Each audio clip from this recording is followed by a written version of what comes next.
Hello, fellow creative voyagers, and welcome to the first Inbetweenisode of the Indy Author Podcast, Matty's Keyword Overhaul. In episode 85, I interviewed Dave Chesson of Kindlepreneur and the creator of Publisher Rocket about keywords. And after that episode, I got pretty obsessed about my own keywords, and I played around a bit with Dave's 4-column method. Of course, the devil's in the details. So as I was working on optimizing my keywords, I decided to tap into a couple of additional resources, including 2 previous guests of the podcast. And I'm going to share with you my before keywords, the process I went through, and my after keywords. And I hope this will inspire you to take a look at your own keywords with an eye to making sure that you're getting maximum value and guiding the right readers to your books. For this in-between-isode, I'm going to dispense with a personal update and the message from the featured affiliate. I'm also going to dispense with the full Patreon and Buy Me a Coffee plugs, but I do hope that if you find this information useful, you'll consider supporting me on one of those platforms. You can find out more about Patreon at theindyauthor.com/podcast, and you can find the Buy Me a Coffee link at the bottom of any page at theindyauthor.com, and that's Indy with a Y. And finally, just to note that as I was working on this first in-between-isode, I realized that to make it feasible for me to get this produced without shortchanging my next official episode, I would need to spend a little less time polishing it up as I usually do. And I'd be curious to get your thoughts on whether you found this distracting or whether you enjoyed the more informal tone. If the informal tone is popular, I might pull back on some of the editing I'm doing for the regular episodes, which would be a huge time savings for me. So, on to a look at what I did to optimize my keywords. First, let's take a look at what I started with. I'm going to use my Anne Kinnear suspense novels as an example, and I'm going to focus on the first book in that series, The Sense of Death. So just to give you a sense of what the book is about, here's the description. Anne Kinnear thought the job was just another sensing for hire until she realized that the woman in the Philadelphia townhouse was the victim of murder. Will Anne be able to bring the victim's killer to justice, or will she pay the ultimate price herself? Anne Kinnear has created a peaceful existence at her cabin in the Adirondack woods, but the calm is shattered after socialite Elizabeth Firth is reported missing. With few clues and fewer options, Detective Joe Booth calls upon Anne's spirit-sensing abilities to help solve the mystery and to uncover what Elizabeth's husband is hiding beneath his cloak of wealth and privilege. As Anne is drawn deeper into the web of lies and betrayal, will its fatal threads snare her as well? Many years ago, I paid someone I found through Upwork or Fiverr or some similar platforms to come up with keywords for me, and here's what I got for the 7 Amazon keyword slots: paranormal psychic, ghost thriller, psychic medium, Philadelphia suspense, psychic series, supernatural book, and supernatural thriller. Obviously, those are violating several of Dave Chesson's guidelines, most notably that they repeat words like psychic and supernatural to no good end. Also, I was woefully underutilizing the 50 characters available to me for each keyword phrase, although this list is from so long ago that it's possible that the limitations were different back then. Now that you know where I started, let's check out what KDP itself has to say about the best practices for keywords. Oftentimes, the website of the platform itself is the last place I go for information because it's usually confusingly written. But in this case, the information on the KDP site is quite clear and helpful. I'll include a link in the show notes. And much of what KDP has to say echoes Dave Chesson's advice, but I thought it would be useful to recap it. First, best practices. Combine keywords in the most logical order. Customers search for military science fiction, but probably not for fiction science military. And keep an eye on that best practice in a later conversation in this episode. Use up to 7 keywords or short phrases and keep an eye on the character limit of the text field, which we know from our conversation with Dave is 50 characters per text field. Before publishing, search using keywords you're considering on Amazon. If you get irrelevant or unsatisfying results, make some changes. When searching, look at the suggestions that appear in the search field dropdown. And think like a reader. Imagine how you'd search if you were a customer. Useful keyword types, and this is very in line with Dave's recommendation about the 4-column method. Setting, such as colonial America. Character type, such as single dad, veteran. Character roles, such as strong female lead. Plot themes, such as coming of age or forgiveness. And story tone, such as dystopian or feel good. And keywords to avoid, according to the KDP site: information covered elsewhere in your book's metadata, such as title and contributors; subjective claims about quality, such as best novel ever; time-sensitive statements such as new, on sale, or available now, information common to most items in the category, like book, spelling errors, they're encouraging you not to make spelling errors, variants of spacing, punctuation, capitalization, and pluralization. For example, if you're trying to express 80 gigabytes, don't put 80 GB and also 80 space GB. And also in terms of pluralization, don't bother putting in computer and computers. Exceptions are words that can be translated in more than one way. For example, Mao Zedong or Hanukkah. Anything misrepresentative, like the name of an author not associated with your book. This kind of information can create a confusing customer experience, and KDP Publishing says it has a zero-tolerance policy for metadata that is meant to advertise, promote, or mislead. A little confused about the promote part, but I think I see where they're coming from. Quotation marks and search terms, they're saying avoid this. Single words work better than phrases, and specific words work better than general ones. This is confusing in light of some of the other conversations we've had with Dave and others, but keep that in mind. If you enter complex, successful whodunit in quotes, only people who type in all those words will find your book. For better results, enter complex, suspenseful whodunit without the quotes. Customer can search for any of the words and find your book. And they also advise you not use Amazon program names like Kindle Unlimited or KDP Select. And they also note that this list is not exhaustive and that all keywords must comply with their terms and conditions. And I'll include a link to all that in the show notes. Now that I was armed with KDP's guidance, I figured I'd tap into a couple of other resources to determine how I should update my own keywords. My first stop was Joshua Talent, who appeared in episode 42 of the podcast, The Importance of Metadata. And I'll include a link to that episode as well in the show notes. Coincidentally, Joshua had just done a great episode on keywords for his own podcast, Book Smarts, and he gave me the okay to share an excerpt from that episode here. And I'll also link to that in the show notes. You'll hear Joshua refer to Onyx in this clip, and Onyx, which is Online Information Exchange, refers to XML standard metadata formats used within the book trade. So now that we've talked about how search works, let's get down to a couple of practicalities for publishers about keywords specifically on Amazon. So we'll start with the keyword limits. Now, the Nielsen UK study that I mentioned at the beginning of the podcast also found that titles with more than 30 individual keywords in their keyword element saw significantly higher average sales than those with fewer words. And 30 was kind of the breaking point. And when you get to about 30 words or so, from that point forward, the results of the number of sales, average sales, were fairly consistent, whereas below that, the number was going down as the number of keywords went down. So Amazon allows publishers who are sending them metadata via Onyx to provide up to 210 characters, or actually bytes, of keyword content, not including spaces and semicolons. So this means that Amazon doesn't care about the specific keyword phrases that you might provide. Amazon mixes and matches your keywords in ways that you might never expect, and it combines different keywords together to create what are called derived keywords from the individual words. Because they're taking out those spaces and semicolons, they're just looking at each individual word itself and then combining them together.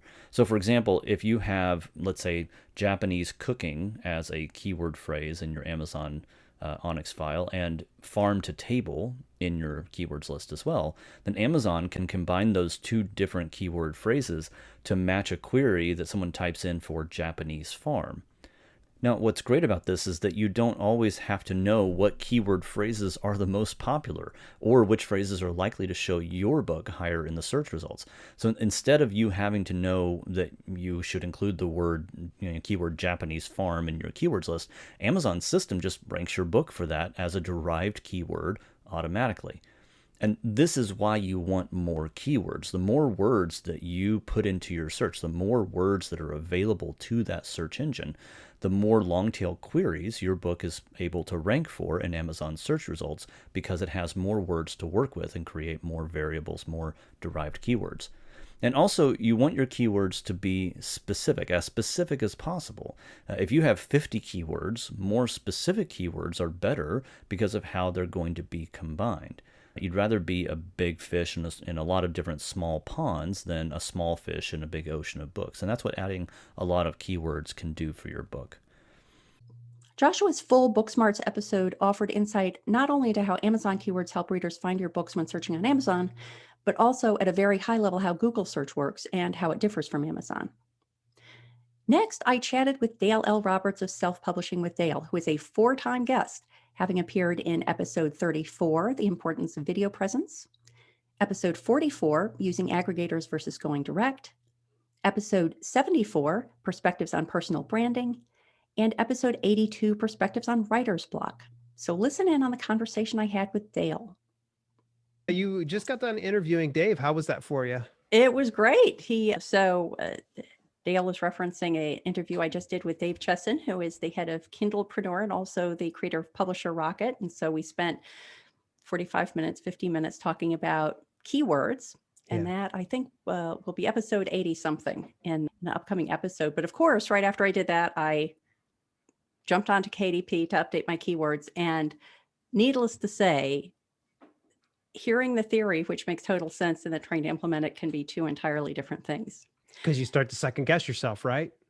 Well, because wait.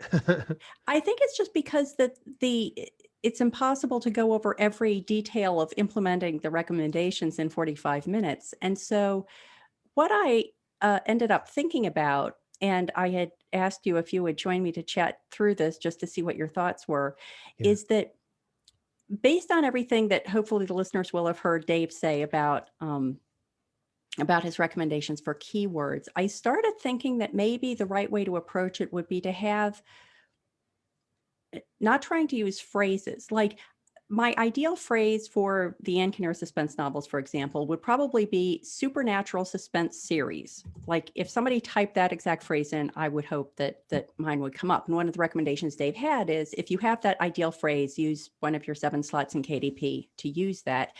And then we spent a lot of time talking about how you can then think of other more niche down keywords that apply. And details like it doesn't make sense to repeat a word across different fields, phrase fields, right? Because once you've got it in there once, that's enough. And I also looked back at episode 42, which I did with Joshua Talent. It was about metadata, and he has the same recommendation in there. And so when I look at the keywords, I had somebody who had Publisher Rocket at the time. I have it now myself, but years ago I had somebody run this. And so I ended up with paranormal psychic, psychic medium, psychic series, supernatural book, supernatural thriller. So I feel like I'm really under optimizing how my keywords are being used. It's so tough because, we unfortunately lose sight of these portions of our business. We just want to write what we want to write and don't think, well, how is someone going to find this?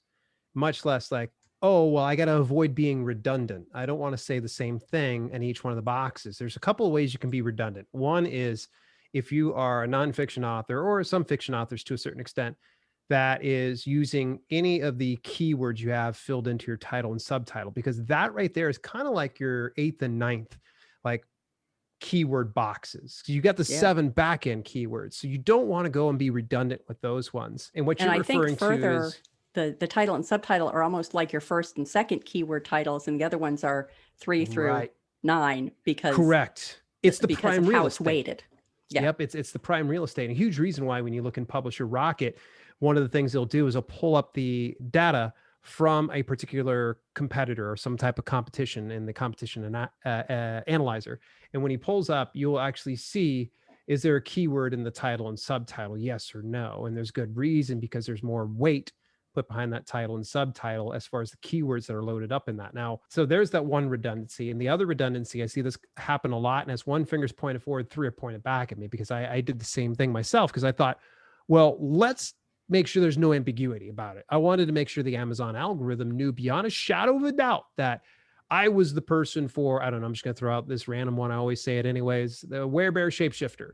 Like that's going to be it. So it could probably be a werebear shapeshifter romance for adults, werebear shapeshifter romance with evil protagonist, things like that. That's kind of weird. Yeah. Second chance. Yeah, exactly. Man, I never thought about that one. The problem is though, is you become more redundant. You have a root keyword of sorts rather than taking that root keyword and splitting off all these different deviations into each one of those boxes, you can actually condense it down into one box.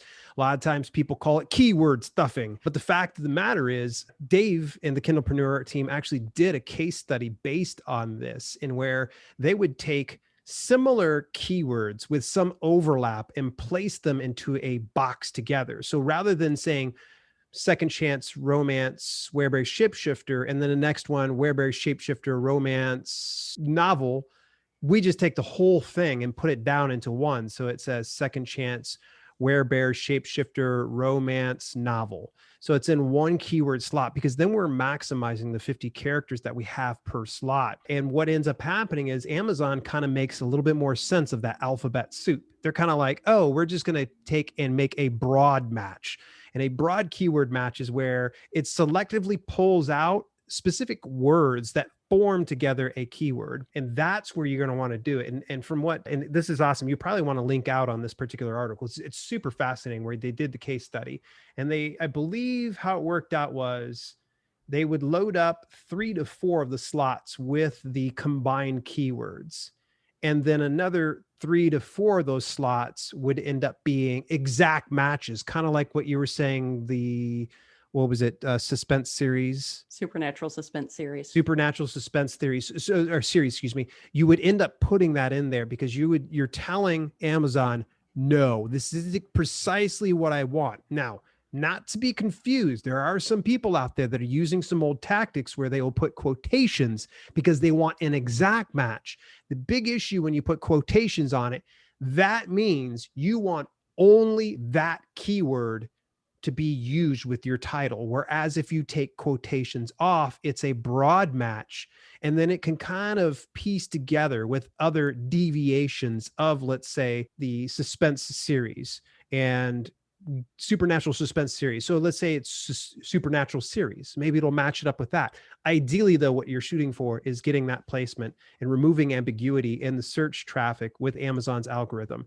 A lot of this stuff is based on theory, because it's not like Amazon is forthcoming about, they're like, yeah, that's exactly what works. And they don't necessarily say, hey, stuff as many keywords into a slot as you possibly can. They just say, utilize your 50 characters wisely. You get 7 slots and that's it. It's really, like, honestly, that right there, that article will blow your mind. There's also just happens to be this really awesome award-winning book, 5-time award-winning book, where I talk about some of those theories.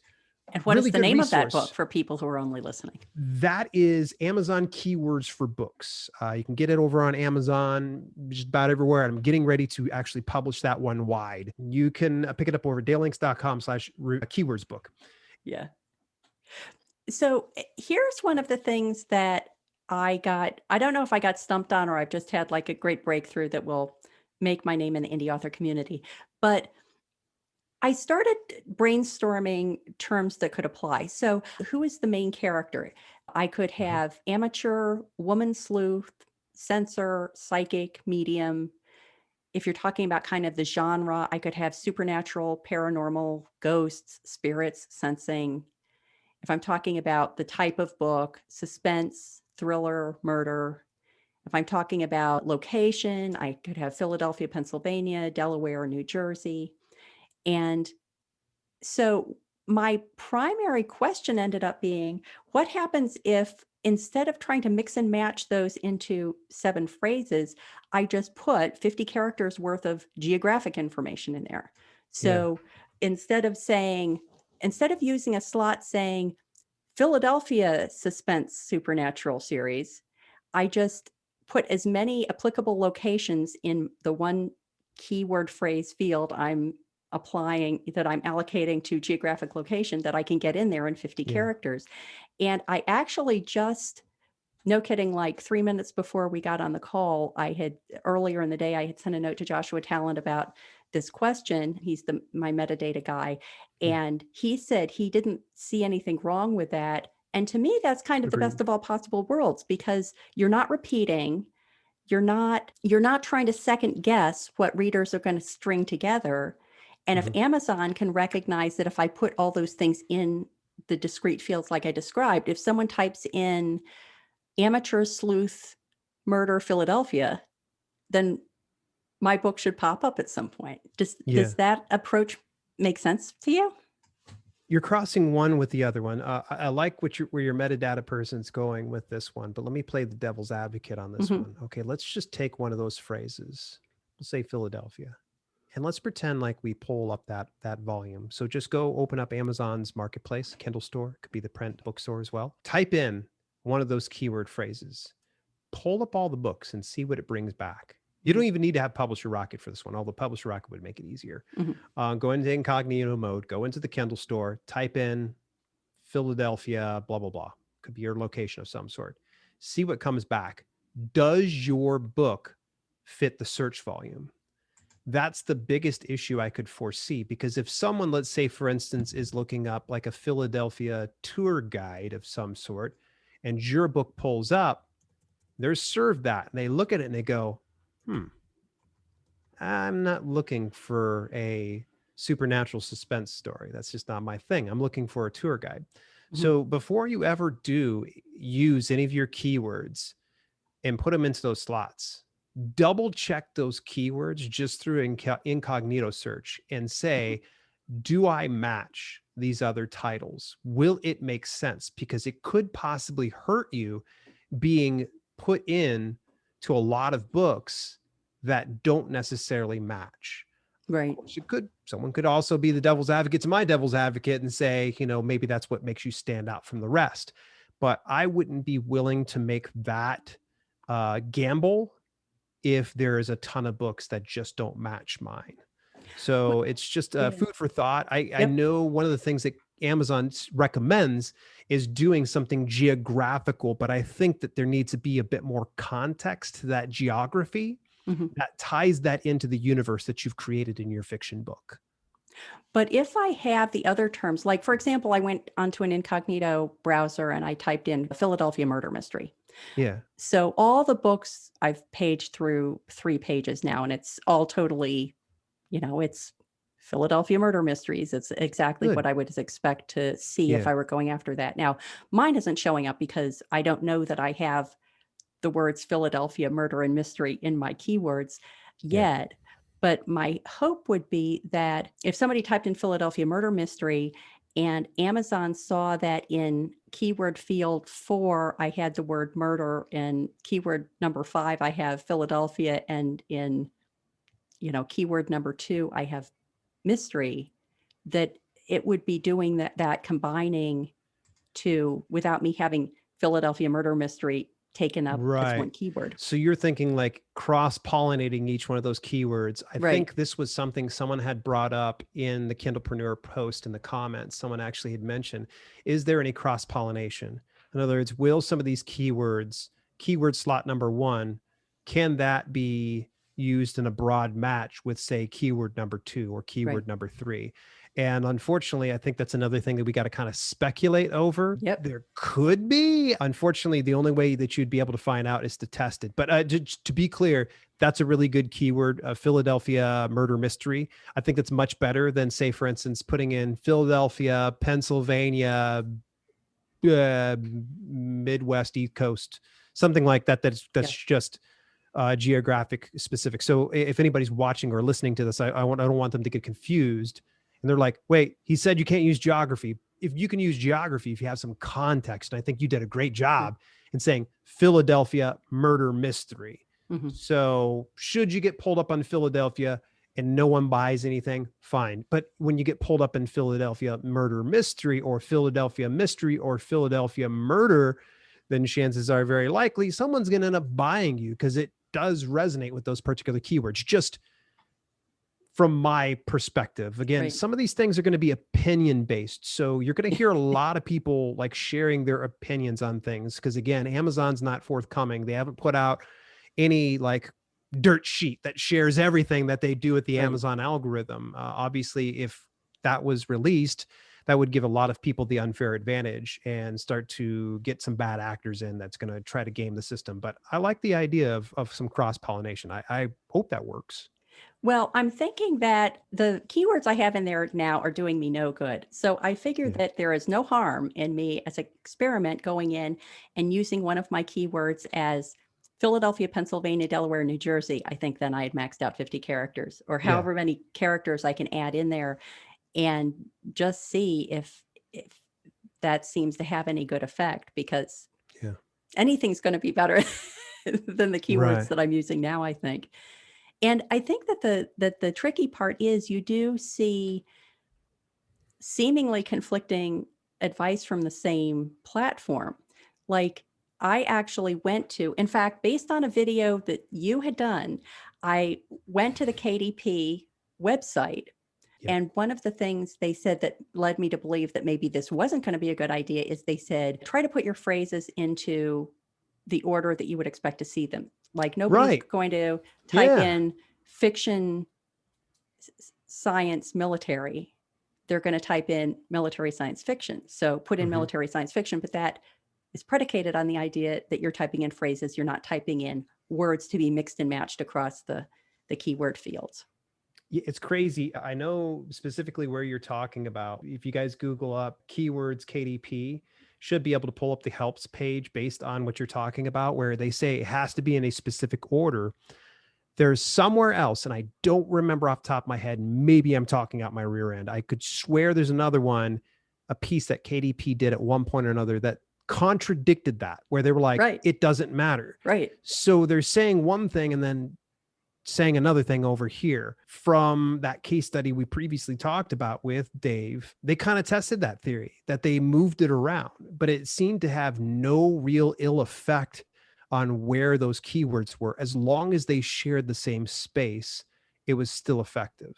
Yeah. So yeah, that's, I saw that for myself. And I even think I said it in one of my podcasts where I was like, this is what they said. It's got to be in a specific order. So you can't be saying, let's say for instance, Second Chance Werebear romance is going to be different than Werebear Second Chance romance, even though it means the same thing. But you know, there's, like I said, there's been some people that go, it doesn't really matter.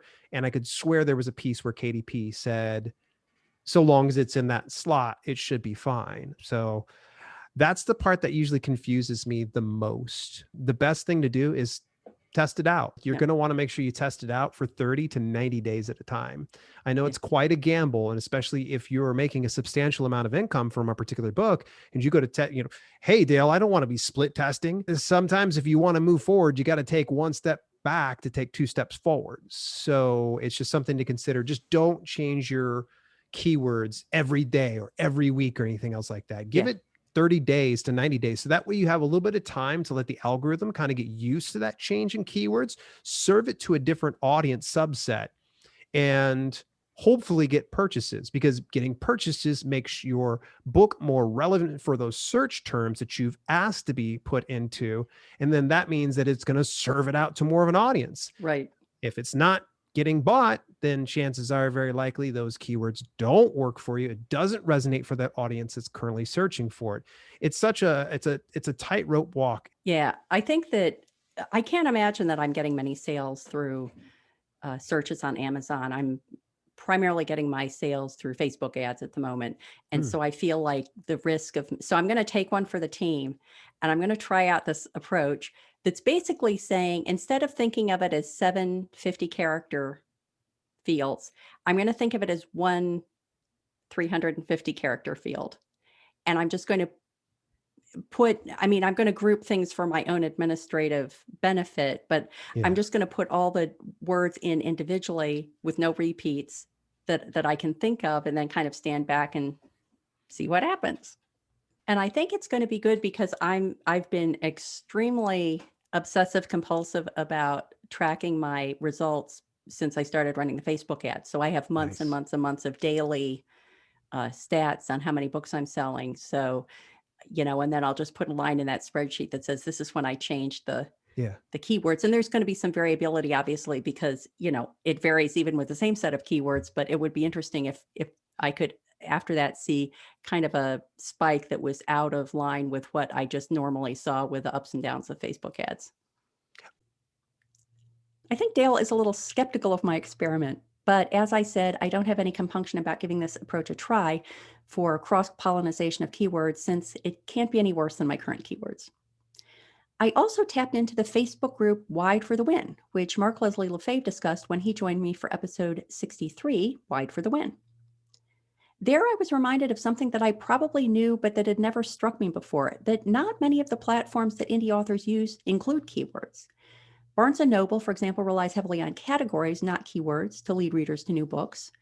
There are no keywords on Apple, Kobo, or Google Play.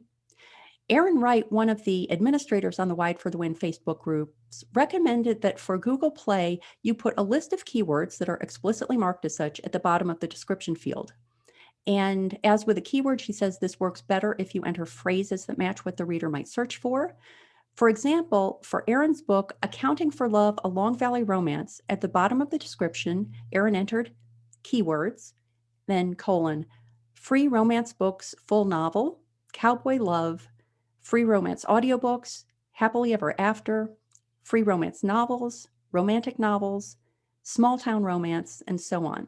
There are about 60 words entered as phrases. One thing I liked about this is that it's probably helpful not only for readers finding the book in a search, but if a reader just happened upon the page, the keywords provide useful information to them in that scenario as well. Aaron notes that although this works well on Google Play, if you try to do this on Apple, it will kick it back to you. Apple Search indexes your blurb so that you want to use keywords there as much as you can, but it has to read well for the reader as opposed to just a keyword dump of a bunch of words at the end of the blurb. The final group I pinged for input on my keywords was my private Facebook group for my fiction work, Matty Dalrymple Readers Group, and I posted this request, market research request. If you wanted to recommend my Ann Kinnear books, yay, to someone who shops on Amazon but couldn't remember my name or the names of the books, oh no, what terms would you suggest that he or she search to find them? And I asked them to note your suggestions in the comments and please enter your ideas before scanning other suggestions, since I don't want anyone to be swayed by what someone else suggests.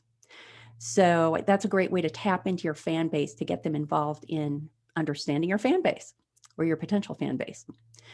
I'm mainly seeing the words that I already had planned for my new keywords come in, but I did see a couple that I hadn't thought of. So it's a good check. And it's one that I plan to repeat every quarter or so. So what were my before and after keywords? Just to recap, the keyword phrases that I started out with were paranormal psychic, ghost thriller, psychic medium, Philadelphia suspense, psychic series, supernatural book, and supernatural thriller. And here's the list of what I came up with based on the approach that I described to Dale in our conversation. In the first field, I have supernatural suspense novel series. In the second field, I have amateur women sleuth censor psychic medium. I'll say that again slower. Amateur women sleuth censor psychic medium. So sort of ways that you could describe the protagonist. Next, supernatural, paranormal, ghosts, spirits, sensing. So sort of what the story is about. Then the next one is more the type of book it is: suspense, thriller, murder, crime, investigator. The next one is geographic features in the books: Philadelphia, Pennsylvania, Delaware, New Jersey. And again, this is for The Sense of Death, the first book in the Ann Kinnear series. And then I kind of used the last two as catch-alls to fill up as many 50-character fields as I could. So in the next to the last field, I have paranormal, suspense, novel, series. And then for the large print books, if I were adding keywords, I would also put large print in there. And finally, spectral, haunted, Wilmington, Chester County. So I'm hoping that by entering the data this way, Amazon should be able to match to almost a limitless number of phrases a reader could type into the search. For example, supernatural ghost crime, suspense murder amateur sleuth, woman medium thriller, Philadelphia psychic series, and so on and so on and so on. Of course, it would be great if I could run some report on KDP to tell me whether that's happening or not. But the one thing that's still not entirely clear to me is how I'll be able to tell if this is working. And if it is, which words are working best and which should be swapped out for new ones. I plan to tap into my expert resources to better understand how I should be assessing my keywords going forward, and I'll share that information as I get it. Do you have any suggestions for other ways I might optimize my keywords? Do you feel like you found a winning set of keywords for your own books? And if yes, did you follow any of the advice I or the experts shared? Or did you follow another path? Do you still have questions about how to optimize your own keywords? cruise on over to the indyauthor.com/podcast and click on episode 86 to leave me a comment and let me know. Also, be sure to let me know whether or not you enjoyed this less polished, more informal approach to the podcast. I hope you did enjoy this in-between-isode, and I will see you next for another official edition of the Indy Author Podcast.